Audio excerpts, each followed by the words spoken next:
students, our today's topic is moving coil galvanometer. देखो सब तो पहला हुंदा की है moving coil galvanometer. It is an instrument used for the detection and measurement of small electric current. एक instrument है ਜਿਹੜਾ electric current ਦੀ detection ਕਰਨ ਦੇ ਵਿੱਚ ਤੇ ਉਹਦੀ ਮੈਜ਼ਰਮੈਂਟ ਕਰਨ ਦੇ ਵਿੱਚ ਕੀ ਕਰਦਾ ਸਾਡੀ ਹੈਲਪ ਕਰਦਾ ਹੈ। ਤੇ ਇਲੈਕਟ੍ਰਿਕ ਕਰੰਟ ਕੀ ਹੋਊਗਾ ਬਹੁਤ ਥੋੜਾ ਸਮੋਲ ਇਲੈਕਟ੍ਰਿਕ ਕਰੰਟ ਜੇ ਸਰਕਟ ਦੇ ਵਿੱਚ ਥੋੜਾ ਜਿਹਾ ਵੀ ਇਲੈਕਟ੍ਰਿਕ ਕਰੰਟ ਹੈ ਉਹਦੇ ਡਿਟੈਕਸ਼ਨ ਦੇ ਵਿੱਚ ਤੇ ਮੈਜ਼ਰਮੈਂਟ ਕਰਨ ਦੇ ਵਿੱਚ ਇਹ ਕੀ ਕਰਦਾ ਸਾਡੀ ਹੈਲਪ ਕਰਦਾ ਹੈ। ਉਸ ਇਨਸਟਰੂਮੈਂਟ ਨੂੰ ਜਿਹੜਾ ਇਨਸਟਰੂਮੈਂਟ ਮੈਜ਼ਰਮੈਂਟ ਜਾਂ ਡਿਟੈਕਸ਼ਨ ਕਿਸ ਦੀ ਇਲੈਕਟ੍ਰਿਕ ਕਰੰਟ ਦੀ ਕਰਨ ਦੇ ਵਿੱਚ ਹੈਲਪ ਕਰਦਾ ਉਹਨੂੰ ਆਪਾਂ ਕੀ ਕਹਿ ਦਿੰਦੇ ਆ ਮੂਵਿੰਗ ਕੋਇਲ ਗਲਵੈਨੋਮੀਟਰ। ਨੈਕਸਟ ਹੈ ਹੁਣ ਇਹਦਾ ਪ੍ਰਿੰਸੀਪਲ, ਇਹ ਕਿਸ ਪ੍ਰਿੰਸੀਪਲ ਤੇ ਬੇਸਡ ਹੈ। Its working is based on the fact that when a current carrying coil is placed in a uniform magnetic field, it experiences a torque.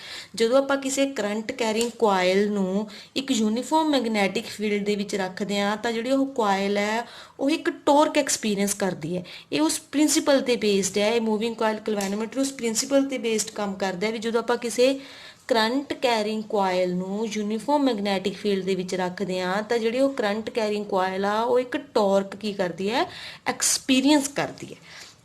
Next ਹੈ ਹੁਣ ਇਹਦੀ ਕੰਸਟਰਕਸ਼ਨ। ਇਹਦੀ ਕੰਸਟਰਕਸ਼ਨ 'ਚ ਦੇਖੋ ਡਾਇਗਰਾਮ ਬਣਾਈ ਹੋਈ ਹੈ ਰਾਜੇ। ਸਭ ਤੋਂ ਪਹਿਲਾਂ ਆਪਣੇ ਕੋਲ ਇੱਕ ਰੈਕਟੈਂਗੂਲਰ ਕੋਇਲ ਹੈ PQRS1 ਜਿਹਦੇ 'ਚ ਲਾਰਜ ਨੰਬਰ ਆਫ ਟਰਨਸ ਨੇ ਤੇ ਉਹ ਇਨਸੂਲੇਟਡ ਕੋਪਰ ਵਾਇਰ ਹੈ। ਇਨਸੂਲੇਟ ਕੀਤੀ ਹੋਈ ਹੈ ਤਾਂ ਕਿ ਇਹ ਆਪਸ ਦੇ ਵਿੱਚ ਜਦੋਂ ਮਿਲਣ ਤਾਂ ਸ਼ਾਰਟ ਸਰਕਟ ਨਾ ਹੋਵੇ, ਤਾਂ ਕਰਕੇ ਇਸ ਵਾਇਰ ਨੂੰ ਕੀ ਕੀਤਾ ਹੋਇਆ ਆਪਾਂ ਨੇ ਇਨਸੂਲੇਟ ਕੀਤਾ ਹੋਇਆ। ਤੇ ਇਸ ਵਾਇਰ ਦੇ ਵਿੱਚ ਕੀ ਨੇ ਲਾਰਜ ਨੰਬਰ ਆਫ ਟਰਨਸ ਨੇ ਤੇ ਇਸ ਵਾਇਰ ਨੂੰ ਆਪਾਂ ਨੇ ਇਸ ਫੋਸਫਰ ਬੋਰੋਨ ਸਟ੍ਰਿਪ ਦੀ ਮਦਦ ਨਾਲ ਇੱਕ ਵਾਇਰ ਹੈ ਜਿਹੜੀ ਫੋਸਫਰ ਬ੍ਰੌਂਜ਼ ਦੀ ਬਣੀ ਹੋਈ ਹੈ ਉਸ ਦੀ ਹੈਲਪ ਨਾਲ ਆਪਾਂ ਨੇ ਇਹਨੂੰ ਕੀ ਕੀਤਾ ਹੋਇਆ ਹੈ ਸਸਪੈਂਡ ਕੀਤਾ ਹੋਇਆ। ਟੋਰਸ਼ਨ ਹੈਡ ਹੈ, ਮੂਵੇਬਲ ਹੈ, ਇਹਨੂੰ ਆਪਾਂ ਮੂਵ ਕਰ ਸਕਦੇ ਹਾਂ। ਨੈਕਸਟ ਹੁਣ ਆਪਣੇ ਕੋਲ ਕੀ ਹੈ ਜਿਹੜੀ ਇਹ ਵਾਇਰ ਹੈ ਰੈਕਟੈਂਗੂਲਰ ਕੋਇਲ ਹੈ ਇਹਨੂੰ ਆਪਾਂ ਨੇ ਇੱਕ ਸੌਫਟ ਆਇਰਨ ਕੋਰ ਹੈ ਸੈਂਟਰ ਦੇ ਵਿੱਚ L ਦਿਖ ਰਿਹਾ ਹੈ। ਇਸ ਸੌਫਟ ਆਇਰਨ ਕੋਰ ਦੇ ਉੱਪਰ ਕੀ ਕੀਤਾ ਹੋਇਆ ਹੈ ਲਪੇਟਿਆ ਹੋਇਆ। ਨੈਕਸਟ ਹੁਣ ਆਪਣੇ ਕੋਲ ਦੋ ਪੋਲ ਪੀਸਿਸ ਨੇ ਨੌਰਥ ਤੇ ਸਾਊਥ ਤੇ ਸਿਲੰਡਰੀਕਲ ਪੋਲ ਪੀਸਿਸ ਬਣਾਏ ਨੇ ਆਪਾਂ ਨੇ ਤਾਂ ਕਿ ਆਪਾਂ ਨੂੰ ਸਟਰੋਂਗ ਮੈਗਨੈਟਿਕ ਫੀਲਡ ਮਿਲ ਸਕੇ। ਸਟਰੋਂਗ ਮੈਗਨੈਟਿਕ ਫੀਲਡ ਮਿਲ ਸਕੇ ਉਸ ਲਈ ਆਪਾਂ ਨੇ ਇਹਨਾਂ ਪੋਲ ਪੀਸਿਸ ਨੂੰ ਕੀ ਸ਼ੇਪ ਦਿੱਤੀ ਹੋਈ ਹੈ ਸਿਲੰਡਰੀਕਲ ਸ਼ੇਪ ਦਿੱਤੀ ਹੋਈ ਹੈ। ਨੈਕਸਟ ਹੁਣ ਆਪਣੇ ਕੋਲ ਕੀ ਹੈ ਜਿਹੜੀ ਇਹ ਕੋਇਲ ਹੈ ਇਹਦਾ ਇੱਕ ਐਂਡ ਤਾਂ ਟੋਰਸ਼ਨ ਹੈਡ ਨਾਲ ਕਨੈਕਟ ਕੀਤਾ ਹੋਇਆ, ਜਿਹੜਾ ਦੂਸਰਾ ਹੈਂਡ ਹੈ ਇੱਕ ਆਪਣੇ ਕੋਲ ਸਪਰਿੰਗ ਹੈ S' ਜਿਹੜਾ ਉਹ ਵੀ ਫੋਸਫਰ ਜਾਂ ਕੁਆਰਟਸ ਦਾ ਬਣਿਆ ਹੋਇਆ ਹੁੰਦਾ ਉਹਦਾ ਇੱਕ ਐਂਡ ਕੋਇਲ ਦੇ ਨਾਲ ਕਨੈਕਟ ਕੀਤਾ ਹੋਇਆ ਤੇ ਜਿਹੜਾ ਸਪਰਿੰਗ ਹੈ ਉਹਦਾ ਦੂਸਰਾ ਐਂਡ ਕਿਸ ਨਾਲ ਟਰਮੀਨਲ T2 ਦੇ ਨਾਲ ਆਪਾਂ ਨੇ ਕੀ ਕੀਤਾ ਹੋਇਆ ਕਨੈਕਟ ਕੀਤਾ ਹੋਇਆ। ਨੈਕਸਟ ਹੁਣ ਮੇਰੇ ਕੋਲ ਇੱਕ M ਲਗਾਇਆ ਹੋਇਆ ਮੈਂ ਦੇਖੋ ਇੱਥੇ ਇਹ ਕੀ ਹੈ ਮੇਰੇ ਕੋਲ ਮਿਰਰ ਹੈ। ਐਮ ਕੀ ਹੈ ਮੇਰੇ ਕੋਲ ਇੱਕ ਕਨਕੇਵ ਮਿਰਰ ਹੈ ਜਿਹੜਾ ਆਪਣੀ ਜਦੋਂ ਵਾਇਰ ਦੇ ਵਿੱਚ ਟੋਰਕ ਪ੍ਰੋਡਿਊਸ ਹੋਊਗੀ ਵਾਇਰ ਟਵਿਸਟ ਹੋਊਗੀ ਡਿਫਲੈਕਟ ਹੋਊਗੀ ਉਹ ਮੈਜ਼ਰ ਉਹ ਦੇਖਣ ਦੇ ਵਿੱਚ ਕੀ ਕਰਦਾ ਸਾਡੀ ਹੈਲਪ ਕਰਦਾ ਹੈ। ਨੈਕਸਟ ਹੁਣ ਆਪਣੇ ਕੋਲ ਟੋਰਸ਼ਨ ਹੈਡ ਦਾ ਇੱਕ ਟਰਮੀਨਲ ਮੈਂ ਕਿਹਦੇ ਨਾਲ ਲਗਾਇਆ ਹੋਇਆ T1 ਨਾਲ। ਹੁਣ ਮੈਂ ਅੱਗੇ ਲਿਖਿਆ ਹੋਇਆ ਦੇਖੋ ਇੱਥੋਂ ਧਿਆਨ ਨਾਲ। ਸਭ ਤੋਂ ਪਹਿਲਾਂ rectangular coil PQRS1 having large number of turns of insulated copper wire. Coil is suspended from a movable torsion head H by means of suspension fiber of phosphorus bronze strip in a uniform magnetic field. ਪਹਿਲੇ point ਦੇ ਵਿੱਚ ਉਹ ਕੀ ਦੱਸ ਰਿਹਾ ਆਪਣੇ ਕੋਲ ਇੱਕ ਕੋਇਲ ਹੈ PQRS1 ਜਿਹਦੇ ਚ ਲਾਰਜ ਨੰਬਰ ਆਫ ਟਰਨਸ ਨੇ ਕੋਪਰ ਵਾਇਰ ਹੈ ਟੋਰਸ਼ਨ ਹੈਡ ਨਾਲ ਕਨੈਕਟ ਕੀਤੀ ਹੋਈ ਹੈ ਕਿਹਦੀ ਹੈਲਪ ਨਾਲ ਫੋਸਫਰ ਬ੍ਰੌਂਜ਼ ਸਟ੍ਰਿਪ ਦੀ ਹੈਲਪ ਨਾਲ ਤੇ ਆਪਾਂ ਨੇ ਇਹਨੂੰ ਇੱਕ ਯੂਨੀਫਾਰਮ ਮੈਗਨੈਟਿਕ ਫੀਲਡ ਦੇ ਵਿੱਚ ਕੀ ਕੀਤਾ ਹੋਇਆ ਰੱਖਿਆ ਹੋਇਆ। ਨੈਕਸਟ ਉਹ ਪੁਆਇੰਟ ਕਹਿ ਰਿਹਾ lower end of coil is connected to one end of spring S' of quartz or phosphor bronze. The other end of S' is connected to terminal T2. मैं ਤੁਹਾਨੂੰ ਪਹਿਲਾਂ ਵੀ ਦੱਸ ਚੁੱਕੀ ਕੋਇਲ ਦਾ ਇੱਕ ਐਂਡ S' ਦੇ ਇੱਕ ਪੁਆਇੰਟ ਨਾਲ ਜੁੜਿਆ ਹੋਇਆ ਤੇ S' ਦਾ ਜਿਹੜਾ ਦੂਸਰਾ ਐਂਡ ਆ ਉਹ ਕਾਹਦੇ ਨਾਲ ਜੁੜਿਆ ਹੋਇਆ ਟਰਮੀਨਲ T2 ਦੇ ਨਾਲ ਤੇ ਜਿਹੜਾ S' ਹੈ ਜਿਹੜਾ ਆਪਣੇ ਕੋਲ ਸਪਰਿੰਗ ਹੈ ਉਹ ਫਾਸਫਰ ਬ੍ਰੌਂਜ਼ ਜਾਂ ਕੁਆਰਟਸ ਦਾ ਬਣਿਆ ਹੋਇਆ। ਨੈਕਸਟ ਹੁਣ ਥਰਡ ਪੁਆਇੰਟ ਕੀ ਕਹਿ ਰਿਹਾ ਹੁਣ ਉਹ ਆਪਣੇ ਕੋਲ L is soft iron core ਜਿਹੜੀ ਇਹ L ਹੈ ਇੱਥੇ ਸ਼ੋ ਸੈਂਟਰ ਦੇ ਵਿੱਚ ਕੀਤੀ ਹੋਈ ਹੈ ਕਿ ਆਪਣੇ ਕੋਲ ਇੱਕ soft iron core ਹੈ which may be spherical if the coil is circular। ਕਹਿੰਦਾ ਜੇ ਇਹ ਕੋਇਲ ਸਰਕਲ ਦੀ ਫਾਰਮ ਦੇ ਵਿੱਚ ਹੁੰਦੀ ਤਾਂ L ਨੂੰ ਆਪਾਂ ਕੀ ਲੈਂਦੇ ਸਫੈਰੀਕਲ ਹੁੰਦੀ ਐਂਡ ਸਿਲੰਡਰੀਕਲ ਤੇ ਇਹ ਸਿਲੰਡਰੀਕਲ ਕਦੋਂ ਹੈ ਜਦੋਂ ਆਪਾਂ ਨੇ ਕੋਇਲ ਕੀ ਲਈ ਹੈ ਰੈਕਟੈਂਗੂਲਰ ਲਈ ਹੈ। ਅੱਗੇ ਨੈਕਸਟ ਕਹਿ ਰਿਹਾ this is so held with in the coil that the coil rotate freely without touching the iron core and pole pieces। ਇਸ ਕੋਇਲ ਨੂੰ, ਇਸ ਸੌਫਟ ਆਇਰਨ ਕੋਰ ਨੂੰ ਆਪਾਂ ਨੇ ਇਸ ਤਰੀਕੇ ਨਾਲ ਰੱਖਿਆ ਹੋਇਆ ਹੈ ਤਾਂ ਕਿ ਜਿਹੜੀ ਕੋਇਲ ਆ ਜਿਹੜੀ ਆਪਣੇ ਦੇ ਉੱਪਰ ਲਪੇਟੀ ਹੋਈ ਹੈ ਉਹ ਫ੍ਰੀਲੀ ਕੀ ਕਰਨ ਲੱਗ ਜਾਵੇ, ਮੂਵ ਕਰਨ ਲੱਗ ਜਾਵੇ ਤਾਂ ਕਿ ਉਹ ਪੋਲ ਪੀਸਿਸ ਨੂੰ ਨਹੀਂ ਟੱਚ ਕਰ ਰਹੀ। ਨੈਕਸਟ ਕੀ ਕਰਦਾ ਇਹ, this makes the magnetic field linked with the coil to be radial field। ਇੱਕ ਤਾਂ ਸਿਲੰਡਰੀਕਲ ਪੀਸਿਸ ਕਰਕੇ ਆਪਾਂ ਨੂੰ ਮੈਗਨੈਟਿਕ ਫੀਲਡ ਸੀ ਜਿਹੜਾ ਕੀ ਸੀ ਸਟਰੋਂਗ ਮਿਲ ਰਿਹਾ ਸੀ। ਨੈਕਸਟ ਕੀ ਹੈ, ਜਦੋਂ ਆਪਾਂ ਸੌਫਟ ਆਇਰਨ ਕੋਰ ਹੈ ਜਿਹੜੀ ਉਹ ਕੀ ਕਰਦੀ ਹੈ, ਜਿਹੜਾ ਮੈਗਨੈਟਿਕ ਫੀਲਡ ਹੈ ਕੋਇਲ ਨਾਲ ਲਿੰਕ ਕਰ ਰਿਹਾ ਕਿਹੜਾ ਹੁੰਦਾ ਹੈ, ਰੇਡੀਅਲ ਫੀਲਡ। ਰੇਡੀਅਲ ਫੀਲਡ ਦਾ ਮਤਲਬ ਹੁੰਦਾ ਹੈ ਵੀ ਕੋਇਲ ਆਪਣੀ ਹਰ ਪੋਜੀਸ਼ਨ ਦੇ ਵਿੱਚ ਮੈਗਨੈਟਿਕ ਫੀਲਡ ਦੀ ਡਾਇਰੈਕਸ਼ਨ ਦੇ ਕੀ ਰਹਿੰਦੀ ਹੈ, ਪੈਰਲਲ ਰਹਿੰਦੀ ਹੈ। ਜਦੋਂ ਮੈਗਨੈਟਿਕ ਫੀਲਡ ਰੇਡੀਅਲ ਫੀਲਡ ਹੁੰਦਾ ਹੈ, ਰੇਡੀਅਲ ਹੁੰਦਾ ਹੈ, ਉਸ ਦਾ ਮਤਲਬ ਹੈ ਕੋਇਲ ਆਪਣੀ ਹਰ ਪੋਜੀਸ਼ਨ ਦੇ ਵਿੱਚ, ਕੋਇਲ ਦਾ ਪਲੇਨ ਹਰ ਪੋਜੀਸ਼ਨ ਦੇ ਵਿੱਚ ਮੈਗਨੈਟਿਕ ਫੀਲਡ ਦੀ ਡਾਇਰੈਕਸ਼ਨ ਦੇ ਕੀ ਹੁੰਦਾ ਹੈ, ਪੈਰਲਲ ਹੁੰਦਾ ਹੈ। ਨੈਕਸਟ ਐਮ ਕੀ ਹੈ ਆਪਣੇ ਕੋਲ, ਇੱਕ ਕਨਕੇਵ ਮਿਰਰ ਹੈ। This help us to note the deflection of coil. ਤਾਂ ਟੋਰਕ ਐਕਸਪੀਰੀਅੰਸ ਕਰਨ ਦੇ ਨਾਲ ਜਦੋਂ ਵਾਇਰ ਡਿਫਲੈਕਟ ਹੁੰਦੀ ਹੈ, ਕੋਇਲ ਡਿਫਲੈਕਟ ਹੁੰਦੀ ਹੈ, ਉਸ ਡਿਫਲੈਕਟ ਨੂੰ ਨੋਟ ਕਰਨ ਦੇ ਵਿੱਚ ਸਾਡੀ ਕਨਕੇਵ ਮਿਰਰ ਕੀ ਕਰਦਾ ਹੈ, ਹੈਲਪ ਕਰਦਾ ਹੈ। ਤੇ ਸਾਰਾ ਆਪਰੇਟਸ, ਹੋਲ ਅਰੇਂਜਮੈਂਟ ਆ ਦੇਖੋ ਮੈਂ ਬਣਾਇਆ ਹੋਇਆ, ਇਹ ਸਾਰਾ ਮੈਂ ਇੱਕ ਨੋਨ ਮੈਟੈਲਿਕ ਕੇਸ ਦੇ ਵਿੱਚ ਐਨਕਲੋਜ਼ ਕੀਤਾ ਹੋਇਆ ਤਾਂ ਕਿ 에ਅਰ ਦੀ ਕੋਈ ਕੀ ਨਾ ਹੋਵੇ, ਡਿਸਟਰਬੈਂਸ ਨਾ ਹੋਵੇ। ਨੈਕਸਟ ਹੁਣ ਆਪਣੇ ਕੋਲ ਜਦੋਂ ਆਪਾਂ ਨੇ ਗਲਵੈਨੋਮੀਟਰ ਨੂੰ ਕਿਸੇ ਸਰਕਟ ਦੇ ਵਿੱਚ ਲਗਾਉਣਾ ਹੈ ਤਾਂ ਆਪਾਂ T1 ਤੇ T2 ਦੋ ਟਰਮੀਨਲ ਨੇ, ਇਹਨਾਂ ਦੀ ਹੈਲਪ ਨਾਲ ਆਪਾਂ ਉਹਨੂੰ ਕੀ ਕਰਾਂਗੇ, ਸਰਕਟ ਦੇ ਵਿੱਚ ਅਟੈਚ ਕਰ ਸਕਦੇ ਹਾਂ। ਇਹ ਸੀ ਆਪਣੇ ਕੋਲ ਮੂਵਿੰਗ ਕੋਇਲ ਗਲਵੈਨੋਮੀਟਰ ਦੀ ਕੰਸਟਰਕਸ਼ਨ। ਕੁਝ ਮੇਨ ਪੁਆਇੰਟਸ ਨੇ ਰਾਜੇ ਆਪਣੇ ਕੋਲ, PQRS1 ਇੱਕ ਰੈਕਟੈਂਗੂਲਰ ਕੋਇਲ ਹੈ, L ਸੌਫਟ ਆਇਰਨ ਕੋਰ ਹੈ, NS ਆਪਣੇ ਕੋਲ ਸਿਲੰਡਰੀਕਲ ਪੋਲ ਪੀਸਿਸ ਨੇ, M ਕੀ ਹੈ, ਕਨਕੇਵ ਮਿਰਰ ਹੈ ਜਿਹੜੀ ਕੋਇਲ ਵਿੱਚ ਡਿਫਲੈਕਸ਼ਨ ਪ੍ਰੋਡਿਊਸ ਹੁੰਦੀ ਹੈ ਉਹਨੂੰ ਨੋਟ ਕਰਨ ਦੇ ਵਿੱਚ ਹੈਲਪ ਕਰਦਾ ਹੈ। ਇਹ ਵਾਇਰ ਹੈ ਜਿਹਦੀ ਹੈਲਪ ਨਾਲ ਕੋਇਲ ਨੂੰ ਆਪਾਂ ਨੇ ਸਸਪੈਂਡ ਕੀਤਾ ਹੋਇਆ ਹੈ ਤੇ ਵਾਇਰ ਕਾਦੀ ਬਣੀ ਹੋਈ ਹੈ, ਫੋਸਫਰ ਬ੍ਰੋਂਜ਼ ਦੀ ਬਣੀ ਹੋਈ ਹੈ। ਕੋਇਲ ਦਾ ਇੱਕ ਐਂਡ S ਡੈਸ਼ ਦੇ ਇੱਕ ਐਂਡ ਨਾਲ ਜੁੜਿਆ ਹੋਇਆ ਹੈ, S ਡੈਸ਼ ਦਾ ਦੂਸਰਾ ਹਿੱਸਾ ਟਰਮੀਨਲ T2 ਦੇ ਨਾਲ ਕੀ ਕੀਤਾ ਹੋਇਆ ਆਪਾਂ ਨੇ, ਅਟੈਚ ਕੀਤਾ ਹੋਇਆ। ਇਹ ਸੀ ਦੀ ਕੰਸਟਰਕਸ਼ਨ। ਨੈਕਸਟ ਹੈ ਹੁਣ ਰਾਜੇ ਥਿਊਰੀ। ਮੰਨ ਲਓ ਸਭ ਤੋਂ ਪਹਿਲਾਂ ਇੱਥੇ ਦੇਖ ਲਓ PQ ਐਂਡ RS1 ਇਹ ਕੀ ਆਪਣੇ ਕੋਲ ਲੈਂਥ ਹੈ, QR S1P ਆਪਣੇ ਕੋਲ ਕੀ ਹੋਊਗੀ, ਬ੍ਰੈਡਥ ਹੋਊਗੀ ਕੋਇਲ ਦੀ। Let L is equal to length of PQ and RS1 of coil, B breadth QR and S1 of P1 S1P of the coil। N ਕੀ ਨੇ ਮੇਰੇ ਕੋਲ, number of turns in the coil। coil ਦੇ ਵਿੱਚ ਕਿੰਨੀਆਂ number of turns ਨੇ ਮੇਰੇ ਕੋਲ, N। ਤਾਂ ਹਰ ਟਰਨ ਦਾ ਏਰੀਆ ਕਿਹਦੇ ਕੋਲ ਹੋ ਜਾਊਗਾ, length into breadth ਦੇ ਇਕੁਅਲ ਹੋ ਜਾਊਗਾ। B ਕੀ ਹੈ ਮੇਰੇ ਕੋਲ, strength of magnetic field। I ਕੀ ਹੈ, current passing through the coil in the direction of PQRS1। ਤੇ ਜਿਹੜਾ I ਕੀ ਹੈ, coil ਦੇ ਵਿੱਚੋਂ ਮੇਰੇ ਕੋਲ ਕੀ ਹੋ ਰਿਹਾ ਹੈ, ਕਰੰਟ ਪਾਸ ਹੋ ਰਿਹਾ। ਨੈਕਸਟ ਤੁਸੀਂ ਪਹਿਲਾ ਟੌਪਿਕ 'ਚ ਪੜ੍ਹ ਕੇ ਆਏ ਹੋ, ਜਦੋਂ ਆਪਾਂ ਕਿਸੇ ਵੀ ਰੈਕਟੈਂਗੂਲਰ ਕੋਇਲ ਨੂੰ ਇੱਕ ਮੈਗਨੈਟਿਕ ਫੀਲਡ ਦੇ ਵਿੱਚ ਰੱਖਦੇ ਹਾਂ ਤਾਂ ਉਹ ਇੱਕ ਟੋਰਕ ਐਕਸਪੀਰੀਅੰਸ ਕਰਦੀ ਹੈ ਤੇ ਉਹ ਟੋਰਕ ਹੁੰਦੀ ਕਾਹਦੇ ਕੋਲ ਹੈ, NIBA ਸਾਈਨ ਅਲਫਾ। ਕਾਹਦੇ ਕੋਲ ਹੁੰਦੀ ਹੈ ਉਹ, NIBA ਸਾਈਨ ਅਲਫਾ। ਅਲਫਾ ਕੀ ਹੈ, ਜਿਹੜਾ ਆਪਣੇ ਕੋਲ ਕੋਇਲ ਦਾ ਪਲੇਨ ਹੈ, ਮਤਲਬ ਕਿ ਕੋਇਲ ਦਾ ਪਲੇਨ ਹੈ ਤੇ ਜਿਹੜਾ ਉਹਦੇ ਨੋਰਮਲ ਡਰਾ ਕੀਤਾ ਆਪਾਂ ਨੇ ਏਰੀਆ ਵੈਕਟਰ ਹੋਊਗਾ ਜਿਹੜਾ ਉਹਦਾ ਬਾਹਰ ਨੂੰ ਉਹਦੇ ਨੋਰਮਲ ਹੁੰਦਾ ਹੈ ਤੇ ਮੈਗਨੈਟਿਕ ਫੀਲਡ ਦੀ ਜਿਹੜੀ ਡਾਇਰੈਕਸ਼ਨ ਉਹਨਾਂ ਦੋਨਾਂ ਦੇ ਵਿੱਚ ਕੀ ਹੁੰਦਾ ਆਪਣੇ ਕੋਲ, ਅਲਫਾ ਐਂਗਲ ਹੁੰਦਾ। ਨੈਕਸਟ ਕਹਿੰਦਾ if magnetic field is radial, ਤੁਹਾਨੂੰ ਪਹਿਲਾਂ ਦੱਸ ਕੇ ਹਟੇ ਵੀ ਮੈਗਨੈਟਿਕ ਫੀਲਡ ਕਿਹੜਾ ਹੁੰਦਾ ਉੱਥੇ, ਰੇਡੀਅਲ। ਕਹਿੰਦਾ ਜੇ ਮੈਗਨੈਟਿਕ ਫੀਲਡ ਰੇਡੀਅਲ ਹੈ, ਰੇਡੀਅਲ ਦਾ ਮਤਲਬ ਕੀ ਸੀ, plane of coil is parallel to direction of magnetic field। ਤਾਂ ਹਰ ਡਾਇਰੈਕਸ਼ਨ ਦੇ ਵਿੱਚ ਕੋਇਲ ਦਾ ਜਿਹੜਾ ਪਲੇਨ ਹੈ ਮੈਗਨੈਟਿਕ ਫੀਲਡ ਦੀ ਡਾਇਰੈਕਸ਼ਨ ਦੀ ਕੀ ਹੋਊਗਾ, ਹਮੇਸ਼ਾ ਰਾਜੇ ਪੈਰਲਲ ਹੋਊਗਾ। ਤਾਂ ਉਸ ਡਾਇਰੈਕਸ਼ਨ ਦੇ ਵਿੱਚ ਉਸ ਏਰੀਆ ਵੈਕਟਰ ਸੀ ਜਿਹੜਾ ਪਲੇਨ ਦਾ, ਕੋਇਲ ਦੀ ਪਲੇਨ ਦੇ ਏਰੀਆ ਡਰੋਸ ਕੀਤਾ ਸੀ, ਏਰੀਆ ਵੈਕਟਰ ਸੀ ਤੇ ਡਾਇਰੈਕਸ਼ਨ ਆਫ ਮੈਗਨੈਟਿਕ ਫੀਲਡ ਦੋਨਾਂ ਦੇ ਵਿੱਚ ਐਂਗਲ ਕਿੰਨਾ ਹੁੰਦਾ ਹੈ, 90 ਡਿਗਰੀ। ਮਤਲਬ ਕਿ ਅਲਫਾ ਕਾਹਦੇ ਇਕੁਅਲ ਆ ਗਿਆ, 90 ਡਿਗਰੀ। ਜਦੋਂ ਅਲਫਾ ਨੂੰ ਸਾਈਨ 'ਚ ਪੁੱਟ ਕਰਾਂਗੇ ਤੇ ਸਾਈਨ ਅਲਫਾ ਸਾਈਨ 90 ਡਿਗਰੀ ਕਾਹਦੇ ਇਕੁਅਲ ਹੁੰਦਾ ਆਪਣੇ ਕੋਲ 1। ਮਤਲਬ ਕਿ sine 90 degree is equal to 1। ਤਾਂ ਜਦੋਂ ਇੱਥੇ ਵੈਲਿਊ ਪੁੱਟ ਕੀਤੀ ਤਾਂ ਟੋਰਕ ਕਾਹਦੇ ਇਕੁਅਲ ਆ ਗਿਆ ਆਪਣੇ ਕੋਲ, NIBA। ਤਾਂ ਆਪਣੇ ਕੋਲ ਟੋਰਕ ਦੀ ਵੈਲਿਊ ਕਿੰਨੀ ਆ ਗਈ, NIBA। ਇੱਥੇ ਤੱਕ ਟੋਰਕ ਫਾਈਂਡ ਹੋ ਗਈ ਜਿਹੜੀ ਉਸ ਕੁਆਇਲ ਦੇ ਵਿੱਚ ਪ੍ਰੋਡਿਊਸ ਹੋਈ ਹੈ, ਜਿਹੜੀ ਉਸ ਕੁਆਇਲ ਨੂੰ ਮਹਿਸੂਸ ਹੋਈ ਹੈ। ਜਦੋਂ ਇੱਕ ਰੈਕਟੈਂਗੂਲਰ ਕੁਆਇਲ ਨੂੰ ਆਪਾਂ ਨੇ ਕਰੰਟ ਕੈਰਿੰਗ ਕੁਆਇਲ ਨੂੰ ਮੈਗਨੈਟਿਕ ਫੀਲਡ ਦੇ ਵਿੱਚ ਰੱਖਿਆ ਤਾਂ ਉਹਨੂੰ ਕੀ ਮਹਿਸੂਸ ਹੁੰਦੀ ਹੈ, ਇੱਕ ਟੋਰਕ ਮਹਿਸੂਸ ਹੁੰਦੀ ਹੈ। ਉਹਦੀ ਵੈਲਿਊ ਆਪਾਂ ਨੇ ਕੀ ਕਰ ਲਈ, ਫਾਈਂਡ ਕਰ ਲਈ। ਨੈਕਸਟ ਕਹਿੰਦਾ due to this torque coil rotate, ਜਦੋਂ ਟੋਰਕ ਲੱਗੂਗੀ, ਜਦੋਂ ਟੋਰਕ ਐਕਸਪੀਰੀਅੰਸ ਹੋਊਗੀ ਉਸ ਕੁਆਇਲ ਦੇ ਵਿੱਚ ਤਾਂ ਕੁਆਇਲ ਰੋਟੇਟ ਹੋਣਾ ਸ਼ੁਰੂ ਹੋ ਜੂਗੀ। ਟੌਪਿਕ ਦੇ ਵਿੱਚ ਪਹਿਲਾਂ ਪੜ੍ਹਿਆ ਆਪਾਂ ਨੇ ਜਦੋਂ ਟੋਰਕ ਲੱਗਦੀ ਹੈ ਤਾਂ ਕੁਆਇਲ ਕੀ ਹੋਣੀ ਸ਼ੁਰੂ ਹੋ ਜਾਂਦੀ ਹੈ, ਰੋਟੇਟ ਕਰਨੀ ਸ਼ੁਰੂ ਹੋ ਜਾਂਦੀ ਹੈ। ਜਦੋਂ ਰੋਟੇਟ ਕੀਤੀ phosphorus boron strip gets twisted, ਜਿਹੜੀ ਉਹ ਵਾਇਰ ਸੀ ਉਹ ਟਵਿਸਟ ਹੋਣਾ ਕੀ ਹੋ ਜੂਗੀ, ਸ਼ੁਰੂ ਹੋ ਜੂਗੀ। ਉਹਦੇ ਕਰਕੇ ਇੱਕ ਰਿਸਟੋਰਿੰਗ ਟੋਰਕ, ਤੁਹਾਨੂੰ ਪਤਾ ਹੀ ਹੈ ਰਿਸਟੋਰਿੰਗ ਫੋਰਸ ਇਲਾਸਟਿਸਿਟੀ ਦੀ ਪ੍ਰੋਪਰਟੀ ਹੈ ਵੀ ਜਦੋਂ ਕੀ ਕਰਦੀ ਹੈ ਉਹ restoring which would try to restore the coil back to its original position. ਜਿਹੜੀ ਰਿਸਟੋਰਿੰਗ ਟੋਰਕ ਹੈ ਉਹ ਕੀ ਕਰੂਗੀ, ਕੁਆਇਲ ਨੂੰ ਉਹਦੀ ਉਸੀ ਓਰੀਜਨਲ ਪੋਜੀਸ਼ਨ ਦੇ ਵਿੱਚ ਲਿਆਉਣ 'ਚ ਕੀ ਕਰੂਗੀ, ਹੈਲਪ ਕਰੂਗੀ, ਟਰਾਈ ਕਰੂਗੀ ਵੀ ਜਿਹੜੀ ਕੁਆਇਲ ਆ ਵਾਪਸ ਆਪਣੀ ਉਸੀ ਪੋਜੀਸ਼ਨ ਦੇ ਵਿੱਚ ਕੀ ਹੋ ਜਾਵੇ, ਵਾਪਸ ਆ ਜਾਵੇ।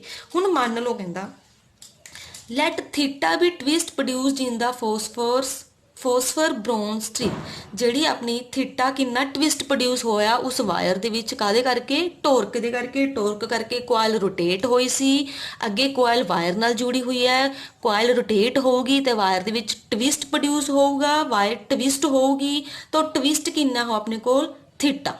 ਐਂਡ ਜਦੋਂ ਟਵਿਸਟ ਆਇਆ ਵਾਇਰ ਰੋਟੇਟ ਹੋਈ, ਟਵਿਸਟ ਹੋਈ, ਕੁਆਇਲ ਰੋਟੇਟ ਹੋਈ ਤਾਂ ਰਿਸਟੋਰਿੰਗ ਟੋਰਕ ਲੱਗੂਗੀ। ਤਾਂ ਕੇ ਕੀ ਹੈ ਆਪਣੇ ਕੋਲ, ਕੇ ਬੀ ਦਾ ਰਿਸਟੋਰਿੰਗ torque per unit twist.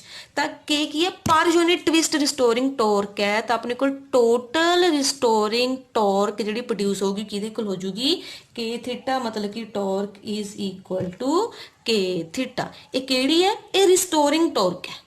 Total restoring ਟੋਰਕ ਜਿਹੜੀ ਕੀ ਕਰਦੀ ਹੈ, ਕੀ ਟਰਾਈ ਕਰਦੀ ਹੈ ਵੀ ਜਿਹੜੀ ਆਪਣੀ ਕੁਆਇਲ ਹੈ ਵਾਪਸ ਆਪਣੀ ਉਸੀ ਓਰੀਜਨਲ ਪੋਜੀਸ਼ਨ ਦੇ ਵਿੱਚ ਬੈਕ, ਆਪਣੀ ਓਰੀਜਨਲ ਪੋਜੀਸ਼ਨ ਦੇ ਵਿੱਚ ਵਾਪਸ ਆ ਜਾਵੇ। ਹੁਣ ਇਕੁਲਿਬਰੀਅਮ ਪੋਜੀਸ਼ਨ ਹੈ ਜੇ coil the, in ਇਕੁਲਿਬਰੀਅਮ position of coil ਤਾਂ ਜਿਹੜੀ ਡਿਫਲੈਕਟਿੰਗ ਟੋਰਕ ਕਾਹਦੇ ਇਕੁਅਲ ਹੋਊਗੀ, ਰਿਸਟੋਰਿੰਗ ਟੋਰਕ। ਤੇ ਡਿਫਲੈਕਟਿੰਗ ਟੋਰਕ ਆਪਾਂ ਨੇ ਫਸਟ ਇਕੁਏਸ਼ਨ 'ਚ ਫਾਈਂਡ ਕੀਤੀ ਸੀ, NIBA ਦੇ ਇਕੁਅਲ ਸੀ।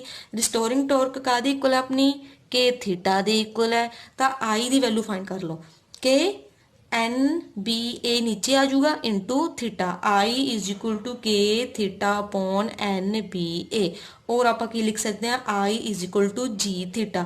ਆਹ ਵਾਲੇ ਸਾਰੇ ਫੈਕਟਰ ਨੂੰ ਮੈਨੇ ਕੀ ਪੁੱਟ ਕਰਤਾ, G ਕੌਨਸਟੈਂਟ ਹੈ ਤੇ ਫਿਰ ਇਹਨੂੰ ਆਪਾਂ ਕਹਿੰਦੇ ਕੀ ਆ, ਗਲਵੈਨੋਮੀਟਰ ਕੌਨਸਟੈਂਟ। ਤੇ ਇਥੋਂ ਆਪਣੇ ਕੋਲ ਕੀ ਰਿਲੇਸ਼ਨ ਆ ਰਿਹਾ ਹੈ, ਨੰਬਰ ਆਫ ਟਰਨਸ ਵੀ ਆਪਾਂ ਕੌਨਸਟੈਂਟ ਹੈ, B ਵੀ ਯੂਨੀਫਾਰਮ ਮੈਗਨੈਟਿਕ ਫੀਲਡ ਕੌਨਸਟੈਂਟ ਰੱਖ ਸਕਦੇ ਹਾਂ, ਏਰੀਆ ਵੀ ਕੌਨਸਟੈਂਟ ਹੈ, ਰਿਸਟੋਰਿੰਗ ਟੋਰਕ ਹੈ ਆਪਣੇ ਕੋਲ ਕੀ ਆ ਗਈ, ਰਿਸਟੋਰਿੰਗ ਟੋਰਕ ਹੈ ਪਰ ਯੂਨਿਟ ਟਵਿਸਟ ਹੈ। ਤਾਂ ਆਪਣੇ ਕੋਲ I ਡਾਇਰੈਕਟਲੀ ਪ੍ਰੋਪੋਰਸ਼ਨਲ ਟੂ ਕਿਹਦੇ ਆ ਜਾਊਗਾ, ਥੀਟਾ ਦੇ ਆ ਜਾਊਗਾ। I directly proportional to theta ਦਾ ਮਤਲਬ ਕੀ ਹੈ, deflection produced is proportional to current flowing through the galvanometer. ਜਿਹੜੀ ਡਿਫਲੈਕਸ਼ਨ ਪ੍ਰੋਡਿਊਸ ਹੋ ਰਹੀ ਹੈ ਉਹ ਕਿਹਦੇ ਪ੍ਰੋਪੋਰਸ਼ਨਲ ਹੋਊਗੀ, ਕਿੰਨਾ ਕਰੰਟ ਫਲੋ ਕਰ ਰਿਹਾ ਗਲਵੈਨੋਮੀਟਰ ਦੇ ਵਿੱਚੋਂ। ਜਿੰਨਾ ਜ਼ਿਆਦਾ ਕਰੰਟ ਹੋਊਗਾ ਉਨੀ ਜ਼ਿਆਦਾ ਆਪਣੇ ਕੋਲ ਕੀ ਹੋਊਗੀ, ਡਿਫਲੈਕਸ਼ਨ ਹੋਊਗੀ ਉਹਦੇ ਵਿੱਚ, ਵਾਇਰ ਦੇ ਵਿੱਚ। ਇੱਕ ਵਾਰ ਦੁਬਾਰਾ ਦੇਖ ਲਓ।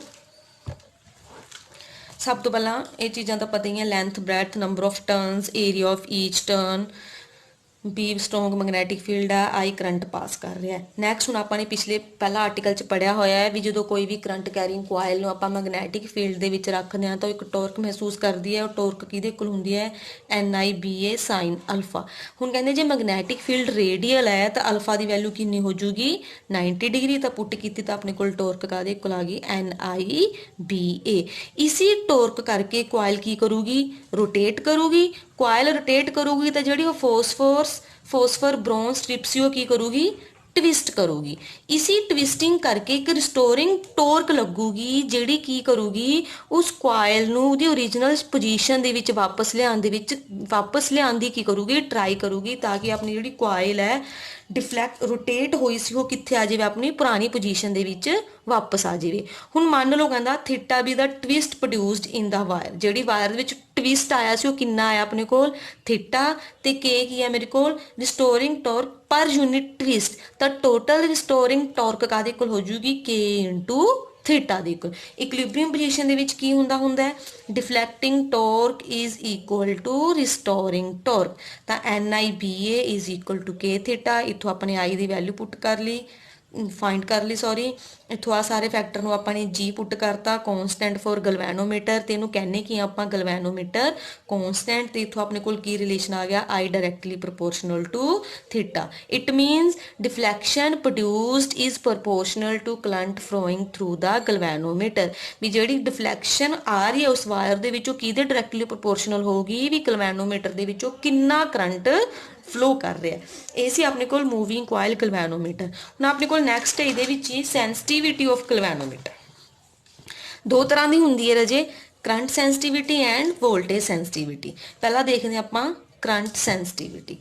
डेफिनेशन देखो, it is defined as the deflection produced in the galvanometer when unit current flows through it। कहंदा ये ਉਹ डिफ्लैक्शन है ਜਦੋਂ ਆਪਾਂ ਗਲਵੈਨੋਮੀਟਰ ਦੇ ਵਿੱਚੋਂ यूनिट करंट फ्लो ਕਰਾਉਂਦੇ ਆ। ਜਦੋਂ यूनिट करंट फ्लो ਕਰਨ ਤੋਂ ਜਿਹੜੀ डिफ्लैक्शन प्रोड्यूस्ड ਹੁੰਦੀ ਆ ਗਲਵੈਨੋਮੀਟਰ ਦੇ ਵਿੱਚ ਉਹਨੂੰ ਆਪਾਂ ਕੀ ਕਹਿ ਦਿੰਦੇ ਆ, करंट सेंसिटिविटी। मान लो कहता if theta is deflection produced in the galvanometer when current is I pass through it. जो गलवैनोमीटर चो I करंट पास किया तो ये डिफ्लैक्शन कितनी आई, थीटा। तो करंट सेंसिटिविटी काहदे इक्वल होगी, थीटा अपॉन I की वैल्यू पता आपां I equal to K NBA into theta. जो इत्थे पुट करांगे तो अपने कोल करंट सेंसिटिविटी काहदे कोल आ जाऊगी, NBA अपॉन K। एंड इहदे यूनिट्स की होणगे, थीटा दे रेडियन, करंट दे एम्पीयर, तो रेडियन पर एम्पीयर। ये सी अपने कोल करंट सेंसिटिविटी। दोबारा सुन लो, it is defined as डिफ्लैक्शन produced in the galvanometer when unit current flows through it. कहना जो आप गलवैनोमीटर चो यूनिट करंट फ्लो करते हैं तो उदों जी डिफ्लैक्शन प्रोड्यूस होंगी है उस डिफ्लैक्शन को आप की कह दें करंट सेंसिटिविटी। नैक्सट है voltage sensitivity. It is defined as deflection produced in the galvanometer when a unit voltage is applied across two terminals of galvanometer। जो आप galvanometer के दोनों terminals के across unit voltage apply करते हैं तो उदों deflection produce होंगी है, उदों उसनों आप की कह दें voltage sensitivity। जो दो terminals galvanometer के दो terminals के across unit voltage apply करने तो बाद deflection produce होंगी है, उस deflection ਆਪਾਂ ਕੀ ਕਹਿ ਦਿੰਦੇ ਆ, वोल्टेज सेंसिटिविटी। मतलब कि थीटा डिफ्लैक्शन प्रोड्यूस्ड, V ਆਪਾਂ ਨੇ ਕੀ ਦਿੱਤੀ ਆ, वोल्टेज दो टर्मिनल्स ਦੇ अक्रॉस थीटा अपॉन V। ਅੱਗੇ V ohms ਦਾ V ਇਕੁਅਲ ਟੂ IR ਹੁੰਦਾ, ਆਪਾਂ ਨੂੰ ਪਤਾ ਹੈ। ਇੱਥੇ ਵੈਲਿਊ ਕੀ ਕਰਤੀ ਆਪਾਂ ਨੇ, ਪੁੱਟ ਕਰਦੀ। ਅੱਗੇ I ਦੀ ਵੈਲਿਊ ਤੁਹਾਨੂੰ ਇੱਥੋਂ ਫੇਰ K अपॉन NBA थीटा इत्थे पुट कीते तो अपने कोल की बन गई NBA अपॉन KR। अगे NBA अपॉन K ये अपने कोल की पिया देखो, करंट सेंसिटिविटी। तो इत्थे पुट कीते तो की बन गई IS अपॉन R। ये अपने कोल आ गई वोल्टेज सेंसिटिविटी। यूनिट्स की होणगे इहदे, थीटा दे फिर उवें ही रेडियन, वोल्टेज दे वोल्ट। तो यूनिट्स की बन गई रेडियन पर वोल्ट। ये सी गलवैनोमीटर की sensitive current sensitivity, theta upon I, voltage sensitivity theta upon V। हुण अपने कोल कंडीशन है, कंडीशंस फॉर सेंसिटिव गलवैनोमीटर। सेंसिटिव गलवैनोमीटर की कंडीशन की है, A galvanometer is said to be very sensitive if it shows large deflection even when small current is passed through it। कहता जो आप गलवैनोमीटर चो बहुत थोड़ा करंट भी पास करिए तो वह बहुत ज़्यादा डिफ्लैक्शन देवे, उदा आप गलवैनोमीटर को की कहांगे, वह बहुत की है, सेंसिटिव है। थोड़ा जा करंट पास करन दे नाल लार्ज डिफ्लैक्शन शो करना तो गलवैनोमीटर की होगा, वैरी सेंसिटिव होगा। A galvanometer is said to be very sensitive if it shows large deflection even when small current is passed through it। थोड़ा जा करंट पास करन ते भी जो गलवैनोमीटर बहुत ज़्यादा डिफ्लैक्शन शो करे तो आप कहांगे गलवैनोमीटर की है, बहुत सेंसिटिव है। ये पता ये सेंसिटिविटी की कंडीशन देखो, I की वैल्यू आपको पता सी पिछे, उतों थीटा की वैल्यू फाइंड कर ली, NBA upon K into I। हुण कहता for a given value of I की किसी भी गिवन वैल्यू लई theta will be large. Theta large होगा कदों, ਜਦੋਂ NBA अपॉन K भी सारी वैल्यू भी की होवे, लार्ज होवे। ये किवें होगी, एन लार्ज होना चाहिए, बी लार्ज होना चाहिए, ए लार्ज होना चाहिए, के ਦੀ ਵੈਲਿਊ ਕੀ ਹੋਣੀ ਚਾਹੀਦੀ ਹੈ, ਸਮੋਲ ਹੋਣੀ ਚਾਹੀਦੀ ਹੈ। ਜੇ ਚਾਰੋਂ ਕੰਡੀਸ਼ਨਸ ਹੋਣਗੀਆਂ ਤਾਂ ਆਪਣੇ ਕੋਲ ਸਾਰਾ ਫੈਕਟਰ ਲਾਰਜ ਹੋ ਜਾਊਗਾ, ਜਿਸ ਨਾਲ ਆਪਣੇ ਥੀਟਾ ਦੀ ਵੈਲਿਊ ਵੀ ਕੀ ਹੋ ਜੂਗੀ, ਜ਼ਿਆਦਾ ਹੋ ਜੂਗੀ।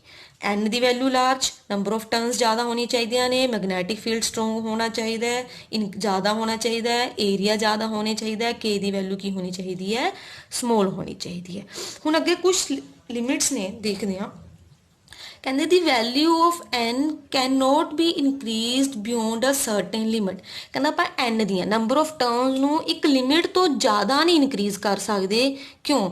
Because it results in increase in resistance of galvanometer. ਜੇ ਨੰਬਰ ਆਫ ਟਰਨਸ ਜ਼ਿਆਦਾ ਹੋਣਗੀਆਂ, ਗਲਵੈਨੋਮੀਟਰ ਦੇ ਵਿੱਚ ਰੈਜ਼ਿਸਟੈਂਸ ਦੀ ਵੈਲਿਊ ਕੀ ਹੋ ਜੂਗੀ, ਜ਼ਿਆਦਾ ਹੋ ਜੂਗੀ, ਤੇ ਨੰਬਰ ਆਫ ਟਰਨਸ ਜ਼ਿਆਦਾ ਹੋਣ ਦੇ ਨਾਲ ਆਪਣਾ ਗਲਵੈਨੋਮੀਟਰ ਵੀ ਕੀ ਹੋ ਜੂਗਾ, ਬਲਕੀ ਹੋ ਜੂਗਾ, ਜਿਹਦੇ ਕਰਕੇ ਆਪਣੀ ਗਲਵੈਨੋਮੀਟਰ ਦੀ ਸੈਂਸਿਟੀਵਿਟੀ ਕੀ ਹੋ ਜੂਗੀ, ਘਟ ਜੂਗੀ। ਤਾਂ ਇੱਕ ਲਿਮਿਟ ਹੀ ਹੈ ਜਿੱਥੇ ਤੱਕ ਆਪਾਂ ਨੰਬਰ ਆਫ ਟਰਨਸ ਨੂੰ ਕੀ ਕਰ ਸਕਦੇ ਹਾਂ, ਇਨਕਰੀਜ਼ ਕਰ ਸਕਦੇ ਹਾਂ।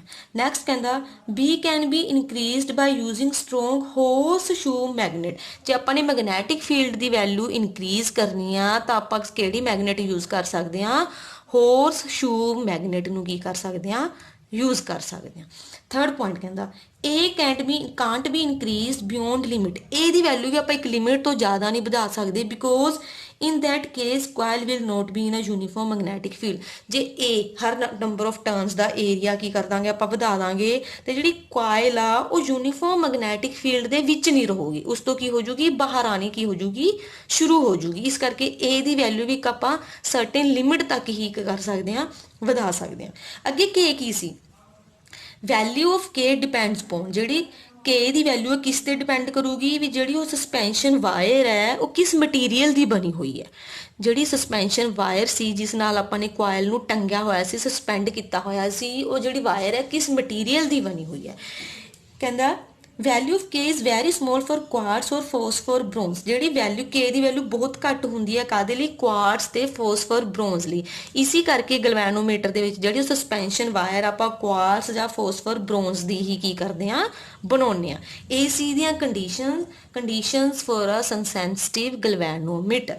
ਨੈਕਸਟ ਇਹਦੇ ਯੂਜ਼ਸ ਕੀ ਨੇ, ਸ਼ੁਰੂ 'ਚ ਹੀ ਦੱਸਿਆ ਸੀ ਤੁਹਾਨੂੰ, to detect and measure very small current. ਇਹ ਆਪਾਂ ਨੂੰ ਬਹੁਤ ਥੋੜੇ ਕਰੰਟ ਨੂੰ ਡਿਟੈਕਟ ਤੇ ਮੈਜ਼ਰ ਕਰਨ ਦੇ ਵਿੱਚ ਕੀ ਕਰਦਾ ਹੈ, ਹੈਲਪ ਕਰਦਾ ਹੈ। ਸੈਕੰਡ ਯੂਜ਼ ਕੀ ਹੈ, it can be converted into ammeter or voltmeter. ਆਪਾਂ ਗਲਵੈਨੋਮੀਟਰ ਨੂੰ ਐਮੀਟਰ ਜਾਂ ਫਿਰ ਵੋਲਟਮੀਟਰ ਦੇ ਵਿੱਚ ਵੀ ਕਨਵਰਟ ਕਰ ਸਕਦੇ ਹਾਂ। ਕਿਵੇਂ? ਜਦੋਂ ਆਪਾਂ ਨੇ ਐਮੀਟਰ ਦੇ ਵਿੱਚ ਕਨਵਰਟ ਕਰਨਾ ਤਾਂ ਆਪਾਂ ਲੋ ਰੈਜ਼ਿਸਟੈਂਸ ਸ਼ੰਟ ਨੂੰ ਉਹਦੇ ਪੈਰਲਲ ਅਟੈਚ ਕਰ ਦਿੰਦੇ ਆ, ਜਾਂ ਫਿਰ ਜੇ ਆਪਾਂ ਵੋਲਟਮੀਟਰ ਦੇ ਵਿੱਚ ਉਹਨੂੰ ਕਨਵਰਟ ਕਰਨਾ ਹੈ ਤਾਂ ਆਪਾਂ ਸ਼ੰਟ ਨੂੰ ਉਹਦੇ ਸੀਰੀਜ਼ ਦੇ ਵਿੱਚ ਅਟੈਚ ਕਰ ਦਿੰਦੇ ਆ। ਇਹ ਦੋਨੇ ਟੌਪਿਕ ਤੁਸੀਂ ਨੈਕਸਟ ਵੀਡੀਓ 'ਚੋਂ ਦੇਖੋਗੇ। ਦੋਨੇ ਤੁਹਾਡੇ ਅਲੱਗ-ਅਲੱਗ ਟੌਪਿਕ ਨੇ, conversion of galvanometer into ammeter and conversion of galvanometer into voltmeter. Shunt ਬਾਰੇ ਵੀ ਤੁਹਾਨੂੰ ਨੈਕਸਟ ਟੌਪਿਕ ਦੇ ਵਿੱਚ ਪੜਾਇਆ ਜਾਊਗਾ। ਇਹ ਸੀ ਰਾਜੇ ਇਹਦੇ ਯੂਜ਼ਸ, ਤੇ ਇਹ ਸੀ ਆਪਣਾ ਟੌਪਿਕ ਮੂਵਿੰਗ ਕੋਇਲ ਗਲਵੈਨੋਮੀਟਰ। ਇੱਕ ਵਾਰ ਦੁਬਾਰਾ ਦੇਖ ਲਓ, ਛੋਟਾ ਜਿਹਾ ਥੋੜਾ review. Helps to measure and detect small current. Principle most important ਕੀ ਹੈ, ਜਦੋਂ ਆਪਾਂ ਕਰੰਟ ਕੈਰਿੰਗ ਕੋਇਲ ਨੂੰ ਆਪਾਂ ਇੱਕ ਯੂਨੀਫਾਰਮ ਮੈਗਨੈਟਿਕ ਫੀਲਡ ਦੇ ਵਿੱਚ ਰੱਖਦੇ ਹਾਂ ਤਾਂ ਉਹ ਕੀ ਐਕਸਪੀਰੀਅੰਸ ਕਰਦਾ, ਇੱਕ ਟੋਰਕ ਐਕਸਪੀਰੀਅੰਸ ਕਰਦਾ ਹੈ। ਟੋਰਕ ਲੱਗੂਗੀ, ਕੋਇਲ ਰੋਟੇਟ ਹੋਊਗੀ, ਕੋਇਲ ਰੋਟੇਟ ਹੋਊਗੀ ਤਾਂ ਵਾਇਰ ਦੇ ਵਿੱਚ ਟਵਿਸਟ ਪ੍ਰੋਡਿਊਸ ਹੋਊਗਾ, ਟਵਿਸਟ ਪ੍ਰੋਡਿਊਸ ਹੋਊਗਾ ਤੇ ਰਿਸਟੋਰਿੰਗ ਟੋਰਕ ਲੱਗੂਗੀ। ਤਾਂ ਉਹ ਰਿਸਟੋਰਿੰਗ ਟੋਰਕ ਕੀ ਕਰੂਗੀ, ਕੀ ਟਰਾਈ ਕਰੂਗੀ ਵੀ ਜਿਹੜੀ ਕੋਇਲ ਆ ਵਾਪਸ ਆਪਣੀ ਓਰੀਜਨਲ ਪੋਜੀਸ਼ਨ ਦੇ ਵਿੱਚ ਵਾਪਸ ਆ ਜਾਵੇ। ਤਾਂ ਜਦੋਂ ਇਕੁਇਲਿਬਰੀਅਮ ਪੋਜੀਸ਼ਨ ਹੋਣਗੇ, ਦੋਨੋਂ ਟੋਰਕ ਡਿਫਲੈਕਟਡ ਟੋਰਕ ਤੇ ਰਿਸਟੋਰਿੰਗ ਟੋਰਕ ਇਕੁਅਲ ਹੋਣਗੇ। ਉੱਥੋਂ ਆਪਣੇ ਕੋਲ ਰਿਲੇਸ਼ਨ ਆ ਜਾਊਗਾ I directly proportional to theta. ਮਤਲਬ ਕਿ ਜਿੰਨਾ ਜ਼ਿਆਦਾ ਗਲਵੈਨੋਮੀਟਰ 'ਚ ਕਰੰਟ ਹੋਊਗਾ ਉਨੀ ਜ਼ਿਆਦਾ ਕੀ ਹੋਊਗੀ, ਡਿਫਲੈਕਸ਼ਨ ਹੋਊਗੀ। ਦੋ ਤਰ੍ਹਾਂ ਦੀ ਇਹਦੀ sensitivity C, current sensitivity and voltage sensitivity. ਤੇ ਫਿਰ ਇਹਦੀਆਂ ਕੀ ਸੀ, ਕੰਡੀਸ਼ਨ ਸੀ ਗਲਵੈਨੋਮੀਟਰ ਦੀਆਂ ਵੀ ਉਹ ਸੈਂਸਿਟਿਵ ਕਦੋਂ ਹੁੰਦਾ। ਓਕੇ ਸਟੂਡੈਂਟਸ, ਆਈ ਹੋਪ ਤੁਹਾਨੂੰ ਟੌਪਿਕ ਸਮਝ ਲੱਗਿਆ ਹੋਊਗਾ।